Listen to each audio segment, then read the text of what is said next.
Okay, just because it was kind of funny when Dan Brown did it. Justin effing Bieber.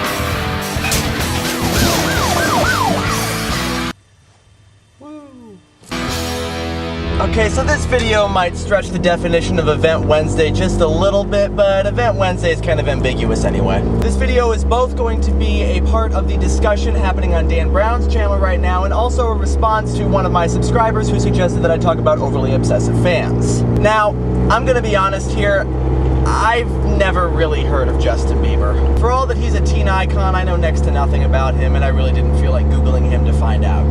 Fangirls, don't hate me. This is not atypical behavior for me. I never really paid attention to the so-called teen icons of the day. And so rather than talk about teen icons, I'm going to talk about the side of the issue that I did see, which is the overly obsessive fans. Because boy, did I have encounters with those. And I think we all have. I mean, people obsessing over teen icons is something that's been around for decades. And in a sense, I think it's normal. I mean, teenagers in general are just trying to define themselves. And part of that definition is figuring out what they like and what they dislike. And so when they find something they like, the natural inclination might be to cling to that something. And it's not just teen icons and pop stars that people become overly obsessive over. I mean, people become overly obsessive over book series. Look at Twilight, look at Harry Potter, for crying out loud. Now, there does come a point when an obsession becomes unhealthy. I mean, quite honestly, I think that even though teenagers might be really intense, obsessive fans over something, they know in the back of their mind somewhere that it's completely unrealistic to consider that there's ever going to be anything beyond this fanaticism.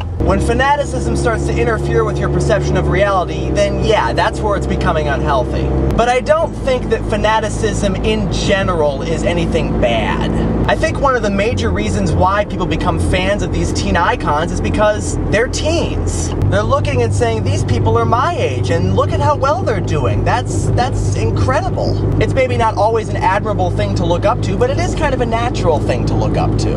And again, as I said before, I do think it's a natural part of the development of the teenager developing into an adult. At some point, you have to learn how to discern good from bad, likes from dislikes, and the only way to start doing that is to start by liking something. Which, when it comes right down to it, is all that fanaticism is. Liking something. They like Justin Bieber. It's not Justin Bieber's fault that they like him, he's just doing what he loves to do. And, I mean, it's a fact of life that for everything that people like, there are also going to be people that hate it. Personally, I like Buffy the Vampire Slayer, but I know that there are a lot of people who don't.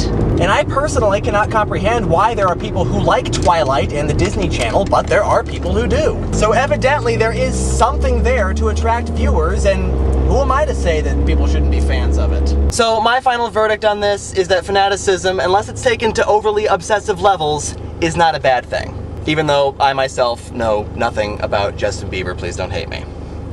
I'll see you tomorrow.